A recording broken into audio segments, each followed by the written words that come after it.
and it's showing how you can really have a ESG culture and have that responsibility also translated to your investors, and it pays off in the long term.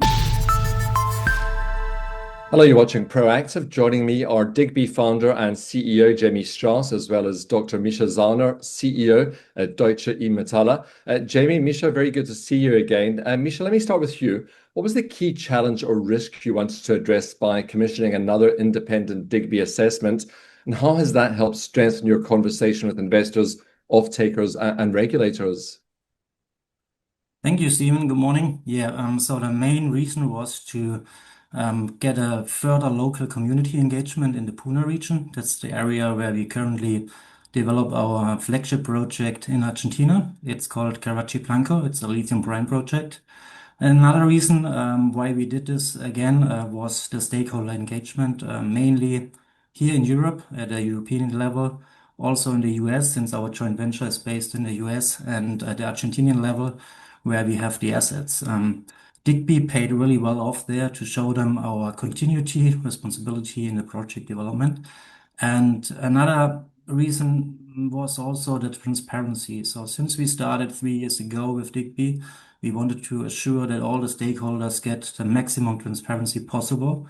And so that's why we decided to continue, and also the transition from the early stage exploration, which we did in the 2 first years when we were assessed, and now the transition to the advanced exploration, which is currently being developed with the drilling campaign. We started that last year, and so the current assessment covers the ongoing drilling campaign with 3 holes, which we're going to finish in the next few months, and hopefully then present the results from those campaigns. So in general, there was a really good and massive positive feedback from our potential off-takers. We are negotiating off-take contracts with them since a few years, and those required Digby assessments or similar ones for ESG criteria to even sign an MOU. So that's a very important point. The support by the local community as well, that has strengthened a lot by doing this assessment. And it opened us doors to partner with other mining companies in the area, in that Puna region in the Andes in Argentina. So neighbors from us joined forces, for example, for infrastructure work or other work where we can have synergies, and that was also enabled by our ESG certificates. And by doing so, together with our partners, which are all also certified, we try to demonstrate and establish a best practice approach for ESG in that harsh environment in the high altitude and very remote areas.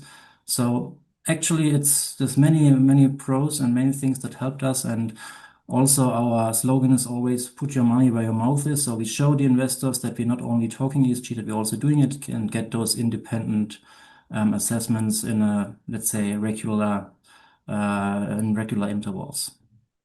Jamie, in what ways do you see companies like DEM gaining a competitive advantage when they choose to proactively verify and communicate the responsible approach through independent assessments like Digby's?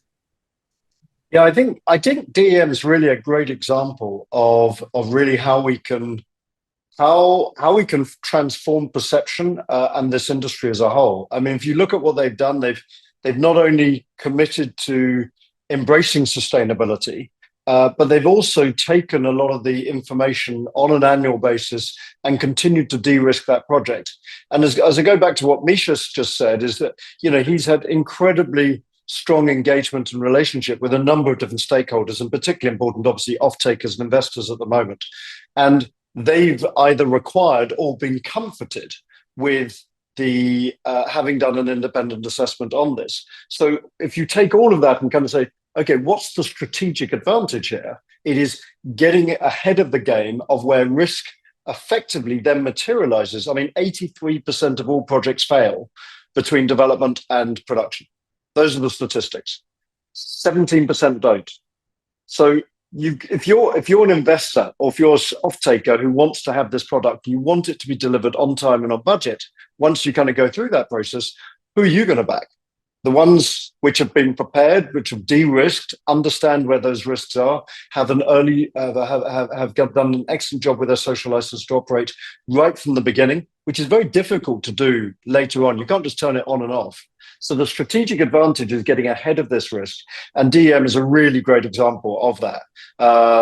So yeah, I think that answers the question. Thank you, Jamie. Maybe Stephen, if you allow me, I would just quickly amend on that one because Jamie had a few good points. So currently the lithium market is very challenging, as we all know. The environment is tough. But for us, just to emphasize that again, the decision was to have our flagship project, Caravaggio Blanco, which we developed together with our Argentinian partners in that joint venture LMC. We want to have that at the forefront of sustainable exploration. That has a certain cost, of course, which is an exploration phase. It's very difficult to get sufficient fundings always, but we said we need to be at that forefront to help to provide green lithium at some point once we go into development and production in the future. So, and it paid off actually because the local community is very well engaged. They are aware of those assessments and audits, and they even got a step further. They participated in an environmental sampling campaign, which our local environmental auditors are doing for the local mining authorities, and they show their engagement. So they looked over the shoulder of the engineers and scientists who are getting those samples, and it's showing how you can really have a ESG culture and have that responsibility also translated to your investors, and it pays off in the long term. That's what I'm convinced of. And in the future, I think we will also have other critical metals projects from DEM being assessed by DIGB. Thank you. Well, thanks again for keeping us posted on your ESG progress. Great speaking with you both.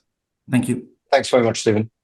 That's DIGB founder and CEO Jamie Strauss and Dr. Mischa Zahner, CEO at Deutsche E-Metaller.